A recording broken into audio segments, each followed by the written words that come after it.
ओम शांति। आज बाबा के अव्यक्त महावाक्य 6-2-69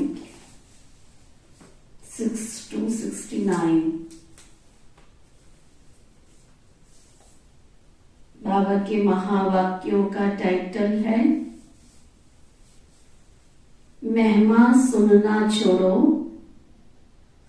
और महान बनो। महिमा सुनना छोड़ो और महान बनो। सभी याद की यात्रा में बैठे हो, बाबा पूछ रहे हैं। पढ़ाई का सार तो समझ में आ गया है ना। जो भी पढ़ाई अब तक पढ़ी उस पढ़ाई का सार बाबा कहते समझ में आ गया है ना। उस सार को जीवन में लाकर, उस सार को जीवन में लाकर के दुनिया को वह राज सुनाना है जो हमने बाबा से सुना है। उसके राज को सारी दुनिया को सुनाना है। रचयिता और रचना की नॉलेज को तो समझ गए हो ना। सुना तो बहुत है, लेकिन अब जो सुना है वह स्वरूप बन करके सभी को दिखाना है। ज्ञान तो बहुत सुना, लेकिन ज्ञान सुनने के साथ साथ उसके स्वरूप भी तो बनो ना। तो दुनिया देखे ना कि तुमको क्या मिला है, कौन मिला है। तो दुनिया को उसका स्वरूप दिखाना है। कैसे दिखाएंगे? कैसे दिखाएंगे? अपनी धारणाओं से, आपकी हर चलन से बाप और दादा के चरित्र नजर आए। आप चलते हो, उठते हो, बैठते हो तो आपको देखकर ऐसे अनुभव हो कि जैसे बाप दादा के गुण आपके अंदर आ गए। आपकी आंखों में उस बाप को देखें।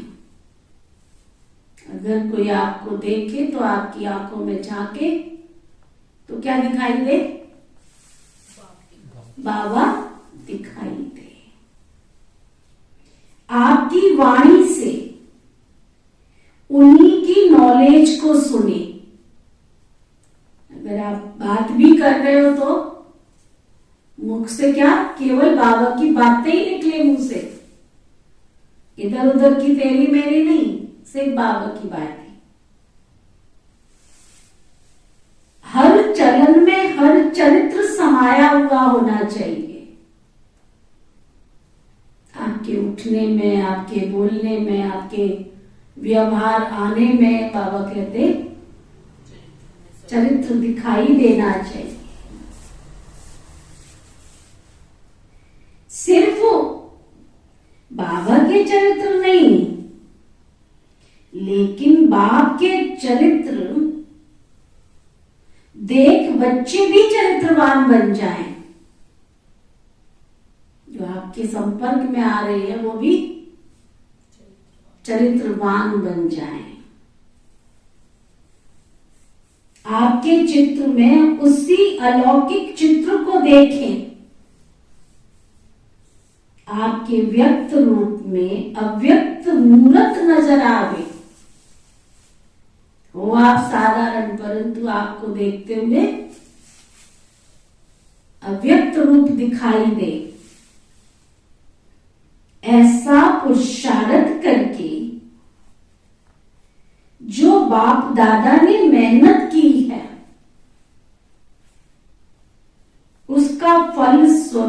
दिखाना है। जैसे अज्ञान काल में भी कोई कोई बच्चों में जैसे कि बाप ही नजर आता है, उनके बोल चाल से अनुभव होता है जैसे कि वो बाप है ना। अगर लौकिक में अपने माता पिता के साथ हम उठते बैठते तो पता चलता है ना, ये तुम्हारा बाप है, ये माता पिता है, ये बच्चे हैं, ये दादा दादी है, ये नाना नानी, पता चलता है ना।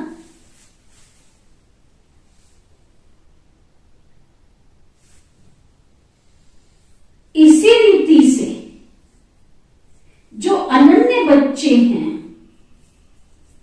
उनके एक एक बच्चे द्वारा, उन एक एक बच्चे के द्वारा बाबा के गुण प्रत्यक्ष होने चाहिए। और होंगे, कैसे होंगे बाबा बता रहे हैं आपको देख करके। बाबा के गुण कैसे दिखाई देंगे वो भी बाबा बता रहे हैं। उसका मुख्य प्रयत्न क्या है? मुख्य बात यही है कि जो साकार रूप में भी सुनाई है कि याद की यात्रा अव्यक्त स्थिति में स्थित होकर हर कर्म करना है। कोई भी कार्य कर रहे हो, चाहे वो लिखने का, पढ़ने का, उठने का, बैठने का, देख के लोगों को ऐसे लगे कि ये कोई अलौकिक अल्लाह लोग हैं, कोई दुनिया से हट करके ऐसे महसूस हो उनको हमारी चाल से, हमारी व्यवहार से। तो बाबा कहते हैं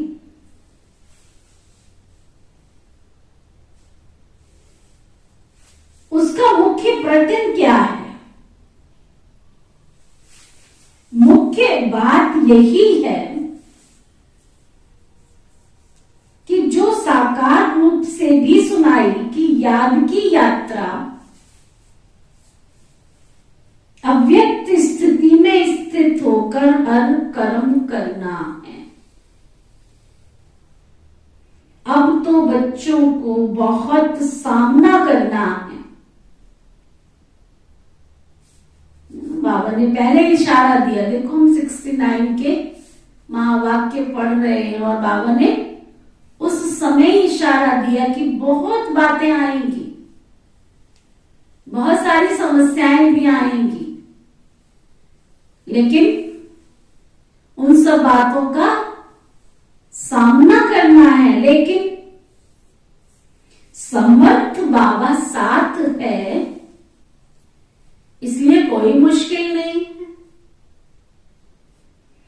सिर्फ एक बात सभी को ध्यान में रखनी है कि सामना करने के लिए बीच में रुकावट भी आएगी। सामना करने में रुकावट कौन सी आएगी मालूम है? संगठन में जब आते हैं, उठते हैं, बैठते हैं, परिवार के बीच में कोई भी बात को फेस टू फेस करेंगे तो सबसे बड़ी बात क्या आती है? क्या आती है? सामना करने में सबसे ज्यादा ईगो क्रश कर जाता है, देह अभिमान आ जाता है। देह अभिमान तो एक मूल बात है, लेकिन सामना करने के लिए बीच में कामना बिगड़ डालेगी। कौन सी कामना? सेवा करोगे है ना, कोई भी काम करोगे तो कामना क्या पैदा होगी, है ना? क्या कामना पैदा होगी? कोई भी सेवा करोगे, कोई भी कार्य करोगे, कोई भी संबंध संपर्क में आओगे तो मन में क्या कामना पैदा होगी? मेरा नाम हो, मैं ऐसा हूं, मेरे से राय क्यों नहीं ली? मेरा मूल्य क्यों नहीं रखा? ये अनेक प्रकार की कामनाएं सामना करने में विघ्न रूप बनेगी, है ना। आजकल देखने में क्या आता है, मोस्टली भाई बहन बाबा का घर छोड़ के थोड़े समय के बाद चले जाते, क्या कामना पैदा हो जाती है ना, हम इतना करते हैं यहाँ तो हमको कोई पूछता ही नहीं है। पूछ लगा के बैठे होते हैं ना, हनुमान जी की पूछ। हनुमान जी ने जब पूछ को आग लगाई तो लंका जली ना, तो रावण जला। तो वो बाबा कह रहे हैं, तो वो याद रखना, हमको कोई कामना नहीं करनी, सामना करना है। अगर कोई कामना की तो सामना नहीं कर सकेंगे, और अव्यक्त स्थिति में महान बनने के लिए एक बात जो कहते रहते हैं वह धारण कर ली तो बहुत जल्दी और बहुत सहज अव्यक्त स्थिति में स्थित हो जाएंगे। तो वो कौन सी बात है? अभी हम इस संसार जगत में मेहमान हैं, क्योंकि आप सभी को भी बाया सूक्ष्म बर्तन होकर चलना है ना। हम मेहमान हैं ऐसा समझने से महान स्थिति में स्थित हो जाएंगे। मेहमान की बजाय जरा भी एक शब्द में अंतर कर लिया तो गिरावट आ जाएगी। वह कौन सा शब्द? मेहमान समझना है लेकिन महिमा में नहीं आना है।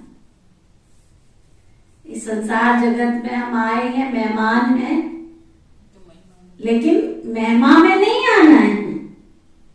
अगर महिमा में आ गए तो मेहमान नहीं बनेंगे। लेकिन जरा सा अंतर भी अवस्था को बहुत नीचे ऊपर कर देता है। तुम सभी को कौन सा ज्ञान देते हो? क्या ज्ञान देते हो तुम सभी को? ज्ञान देते हो? क्या ज्ञान देते हो? त्रिमूर्ति का। जैसे त्रिमूर्ति का ज्ञान औरों को देते हो, वैसे अपने पास भी 3 बातों का ज्ञान रखना है। 3 बातें छोड़ो और 3 बातें धारण करो। क्या सुन रहे हो? 3 बातें छोड़ो और 3 बातें धारण करो। जब ये 3 बातें छोड़ेंगे तब ही स्वरूप में स्थित होंगे,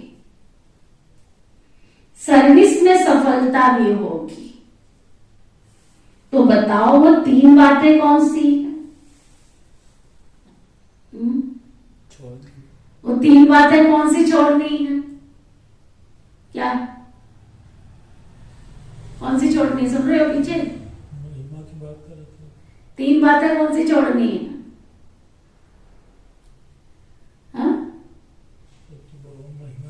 बाबा कहते 3 बातें सुनो। नंबर 1, डायरी पेन नहीं लाया हो ना, डायरी पेन लेके आना है। तो रोज क्लास करो, कितनी अच्छी क्लास होती है। ये जीवन बनाएगी, ये वाली क्लास जीवन बनाएगी, है ना। वो क्लास बाबा से प्यार बढ़ाएगी, ये जीवन बनाएगी। सुबह की क्लास बाबा से प्यार बढ़ाएगी, वर्षे का अधिकारी बनाएगी। और ये शाम की नुमा शाम की क्लास जीवन को जीवन बनाएगी, देवता स्वरूप में स्थित कराएगी। अगर भाई बहन ध्यान दें, अटेंशन दें, तो दोनों क्लास का महत्व उठा के अपने आप को देवताई पद प्राप्त करा सकते हैं। है ना? मैं तो हमेशा कहती हूँ ना, बाबा की अव्यक्त मुरलियां विटामिन मिनरल विटामिन हैं। खाना जितना मर्जी खाओ, सुबह की साकार मुरली भोजन का काम करती है, पेट भरने का काम करती है, आत्मा को भरपूर करने का काम करती है। और बाबा की नुमा शाम की अव्यक्त मुरली टॉनिक्स विटामिन का काम करती है, मल्टीविटामिन का काम करती है। तो आज के जमाने में क्या खाली भोजन से काम चलता है? विटामिन भी चाहिए ना, तो आत्मा को भी ये विटामिन मिनरल का काम करती है। तो बाबा क्या कह रहे थे? एक तो कभी भी कोई बहाना नहीं देना। हम ब्राह्मण भाई बहन क्या करते हैं? कोई भी कारण वो बहाना बना देंगे। और दूसरा, कभी भी किससे सर्विस के लिए कहलाना नहीं। कोई कहे तो हम सेवा करेंगे। तीसरा, सर्विस करते हुए कभी मुरझाना नहीं। क्या सुन रहा है? क्या कह के काम किया तो क्या हुआ? देवता थोड़े ही हुए। दुनिया में क्या कहते हैं? जो इशारे से करे वो देवता, और कहने से करे वो मनुष्य, और जो कहने से भी ना करे, जरूरत ही नहीं है उसको बोलने की। तो हम सब यहाँ क्या बनने आ रहे हैं? देवता। तो बाबा कहते 3 बातें हमें छोड़नी है। कौन सी?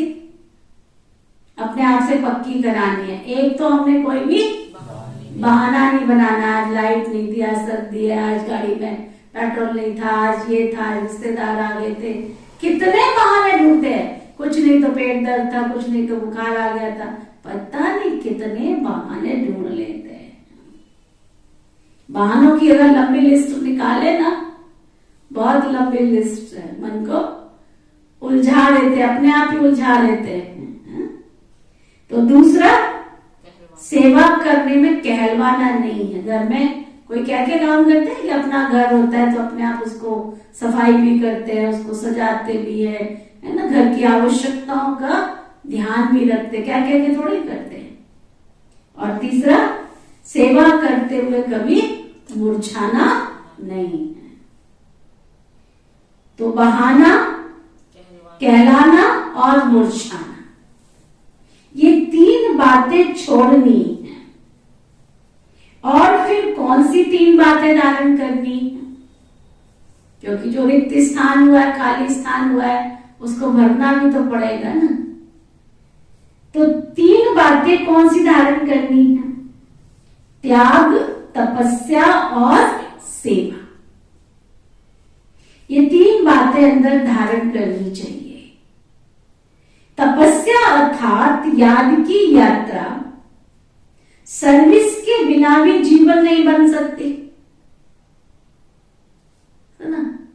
जब तक हमने किसी मनुष्य आत्माओं की सेवा नहीं की तो ऐसे जीवन का क्या फायदा। तपस्या अर्थात याद की यात्रा और सर्विस के बिना भी जीवन नहीं बन सकते। तो इन दोनों बातों की सफलता, याद की यात्रा और सेवा, दोनों की सफलता बाबा बता रहे, त्याग के बिना ना तो हम बाबा की याद में रह सकते और ना ही सेवा कर सकते हैं। इसलिए 3 बातें छोड़नी है और 3 बातें धारण करनी है। अगर इन तीनों बातों की धारणा हुई तो क्या बन जाएंगे? जो आपका गायन है ना, वही स्वरूप बन जाएंगे। यहां आबू में भी आपका गायन है ना, किस रूप में और कौन सा रूप यादगार का है? तपस्या के साथ साथ और भी कोई मुख्य रूप का यादगार है? जिन्होंने दिलवाड़ा मंदिर ध्यान से देखा होगा तो उन्हें याद होगा, जैसे तपस्वी है तो तिरनेत्री भी है। तिरनेत्री के साथ साथ याद त्रिमूर्ति की है। तो जैसा यादगार है त्रिनेत्री का, ऐसा बनना है। तो तीसरा नेत्र कौन सा है? मिला है तीसरा नेत्र की नहीं? कौन सा? बुद्धि का और ज्ञान का।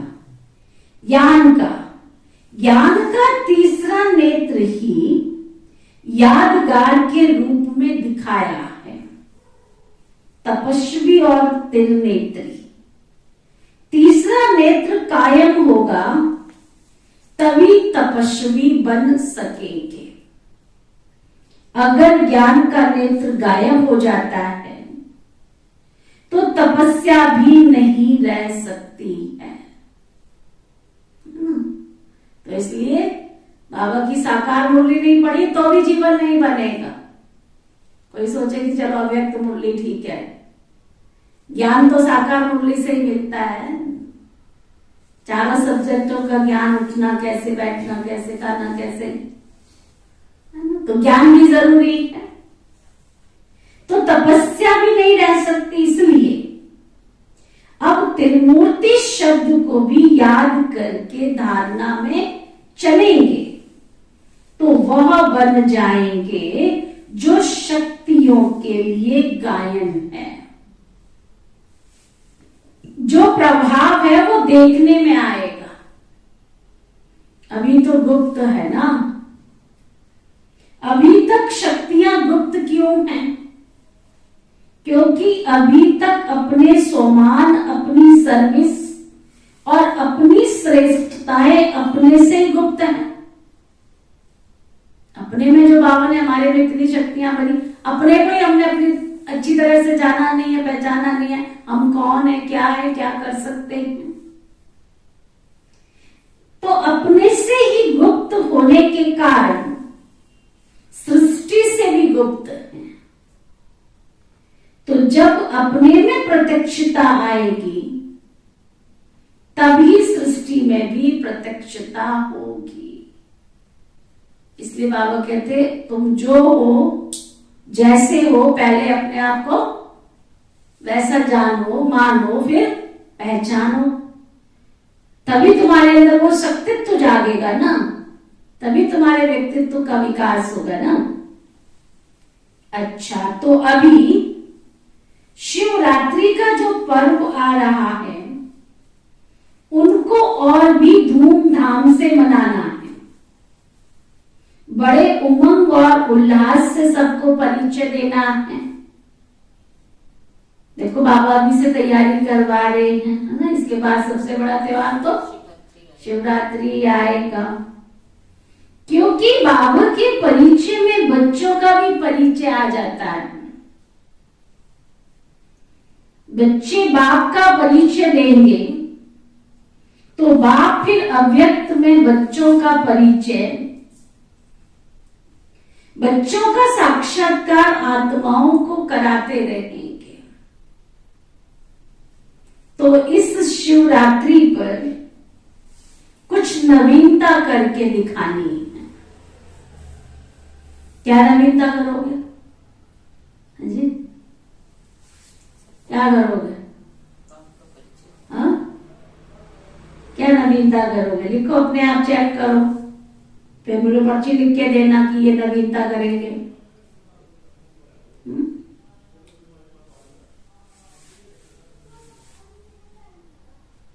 तो बाबा पूछ रहे क्या नवीनता करोगे?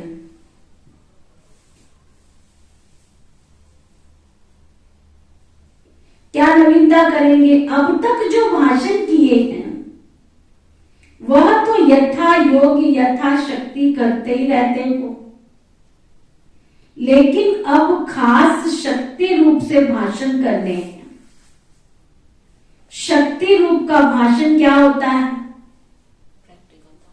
ललकार करनी है, डरना नहीं है किसी से, सत्य ज्ञान देने में किसी से डरना नहीं। और ही जोर शोर से समय की पहचान दो और उनको बार बार सुनाओ कि ये बाप का कर्तव्य अब जास्ती समय नहीं चलने वाला है। कुछ तो हाथ से गवा दिया है क्या, लेकिन जो कुछ थोड़ा समय रहा है उसको क्या कर रहे हो, उसको गवाना नहीं। क्या कर रहे हो फिर? चार्ट कैसा है? हाँ? चार्ट क्या कह रहा है? बढ़ते कम बढ़ना चाहिए कि गिरना चाहिए? बढ़ते कम होना चाहिए। तो फिर और वो क्या रहा है? चढ़ती कला में या उतरती कला में, क्या है? हाँ? तो बाबा क्या कह रहे हैं? बाबा कहते कुछ तो हाथ से समय गवा दिया है, लेकिन जो कुछ थोड़ा समय रहा है उनको भी गवाने दो। ऐसे फोर्स के समय की पहचान दो। जैसे आजकल साइंस वाले ऐसे ऐसे बॉम्ब्स बना रहे हैं जो अपने स्थान पर बैठे हुए भी जहां बम लगाना होगा वहां निशाना दूर बैठे भी कर सकते हैं। तो साइंस की शक्ति से तो श्रेष्ठ साइलेंस है ना। जैसे वो साइंस के लोग गोले बनाते हैं, वैसे अब शक्तियों को साइलेंस की शक्ति से गोले फेंकने हैं। शुरू शुरू में शक्तियों की ललकार ही चलती थी, अभी शुरू जैसी ललकार नहीं है। अभी तो बहुत विस्तार में पड़ गए हैं, इधर का उधर का कितने विस्तार में चले गए हैं। विस्तार में पड़ने से ललकार का रूप गुप्त हो गया है। अभी फिर से बीज रूप अवस्था में स्थित होकर ललकार करो।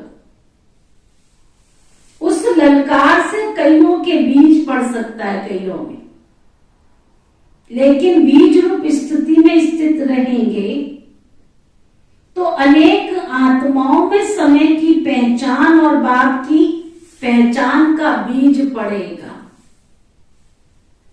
अगर बीज रूप स्थिति में नहीं रहे, सिर्फ विस्तार में चले गए, तो क्या होगा? ज्यादा विस्तार से भी वैल्यू नहीं रहेगी, व्यर्थ ही रहेगा। इसलिए बीज रूप स्थिति में स्थित हो, बीज रूप की याद में स्थित हो, फिर बीज डालो। ना, कहीं भी सेवा कर रहे हो तो पहले बाबा की जो शक्ति है उसको इमर्ज करो, अपनी पॉइंट ऑफ लाइट बिंदी स्वरूप स्थिति में स्थित हो। बाबा जो सर्वशक्तिवान है उसको अपने साथ लो, फिर बीज डालना, माना ज्ञान जो सुनाने जा रहे हो ज्ञान के बीज उसमें डाल सको। फिर देखना ये बीज का फल कितना अच्छा और सहज निकलता है। अभी तक मेहनत जास्ती की है, प्रत्यक्ष फल कम है ना। अभी मेहनत कम करो, प्रत्यक्ष फल ज्यादा दिखाओ। स्नेह तो सभी का है ही, लेकिन स्नेह का स्वरूप भी तो कुछ दिखाना है। यूं तो सदैव इस स्थिति में रहना चाहिए, लेकिन खास शिवरात्रि तक हर एक बच्चे को ऐसा समझना चाहिए जैसे शुरू में आप बच्चों की भट्टी के प्रोग्राम चलते थे, इसी रीति से हर एक को समझना चाहिए। शिवरात्रि तक हमको याद की यात्रा की भट्टी में रहना है। सुना है ना? अभी से अगर हम खूब याद करें बाबा को, खूब भट्टी तपाएं। देखो ये भी कितनी विधि बनी है बाबा की। शिवरात्रि से पहले पूरा जनवरी मास बाबा योग तपस्या कराते हैं, और हमें तो लकी है, हम अभी से ही सेवा, अभी से योग भट्टी तपस्या करें। सुना? तो बाबा कह रहे थे इसी रीति से हर एक को समझना चाहिए कि शिवरात्रि तक हमको याद की यात्रा की भट्ठी में रहना है, फिर बिल्कुल अव्यक्त स्थिति में स्थित रहना है।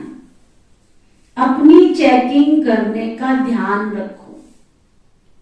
फिर इस अव्यक्ति स्थिति का कितना प्रभाव निकलता है, मुश्किल नहीं है, बहुत सहज है। कारोबार में आते हुए भी भट्टी चल सकती है। ये आंतरिक स्थिति है। आंतरिक स्थिति का प्रभाव जास्ती पड़ता है। सभी अमृत वेले मुलाकात करते हो क्या? बाबा पूछ रहे हैं। हाँ जी, उठते हो अमृत वेले, योग करते हो? ऑनलाइन तो नहीं होते हो? होते हो? कितने बजे आते हो अमृत वेले? 4 से 4:30 के बीच। अच्छा, अमृत वेला करते हो? तो बाबा कहते अभी तक ऐसा वायुमंडल नहीं पहुंचा है। अब तक मधुबन वालों ने भी स्नेह का सबूत नहीं दिया है। चारों ओर से बहुत कम बच्चे हैं जिन्होंने स्नेह का सबूत दिया है। बाप का बच्चों से कितना स्नेह था, स्नेह का सबूत प्रैक्टिकल में कितना समय दिया, क्या दिया था याद है? खास अपनी तबीयत को भी न देखकर क्या सबूत दिया था? अपनी शारीरिक शक्ति को न देखते हुए भी कितना समय खास बाबा सर्च लाइट देते थे बच्चों को। रात को 2 बजे ब्रह्मा बाबा पूरा एकदम लाइट माइट है ना। कई बार जब मैं योग करती हूँ ना, मुझे वही स्वरूप वतन में बाबा का दिखाई देता है। कितनी लाइट, कितनी माइट बाबा से हमारे ऊपर आ रही है। बाबा सर्च लाइट दे रहे हैं। कितना स्नेह का समय, कितना समय तक स्नेह का सबूत दिया।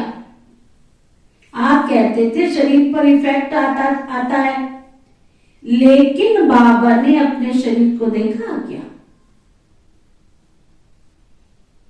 ये स्नेह का सबूत था ना।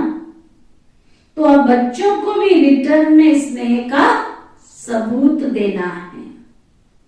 जो कर्म करके दिखाया वही कर्म करना है। अमृत वेले जैसे साकार रूप में करके दिखाया, वैसे ही बच्चों को भी करना चाहिए। नहीं तो अब तक यही रिजल्ट देखी है। इस बात में अपने दिल को खुश कर लेते हैं, उठे और बैठे, है ना। और आजकल तो भाई बहन जिस बिस्तर पे सोते हैं उसी पे बैठ के 4 झुटके लगाए, योग किया, इससे थोड़ी ताकत मिलती है। फ्रेश होकर, रिफ्रेश होकर, जिस कमरे में सोए हैं उस कमरे से बाहर निकलकर अच्छे अलौकिक वातावरण में बैठकर हमें अमृत वेला करना चाहिए। लेकिन वह रुहाव शक्ति स्वरूप की स्मृति नहीं रहती। शक्ति रूप के बदले क्या मिक्स हो गया है? सुस्ती। तो सुस्ती मिक्स होने से मुलाकात करते हैं, लेकिन लाइन क्लियर नहीं है। इसलिए मुलाकात से जो अनुभव होना चाहिए बाबा से, वो अनुभव प्राप्त नहीं कर पाते। मिक्सचर हो जाता है ना। यहां शुरू करेंगे तो मधुबन वासियों को देख सब शुरू करेंगे। तो मधुबन निवासी जो खास स्नेही हैं, उनको खास सैक्रिफाइस वरदान करना है। स्नेह में तो हमेशा सैक्रिफाइस वरदान ही किया जाता है ना। जिसके साथ प्यार है, जिसके साथ स्नेह है, तो थोड़ी तो कुर्बानी करनी होती है ना। अच्छा, ओम शांति शांति।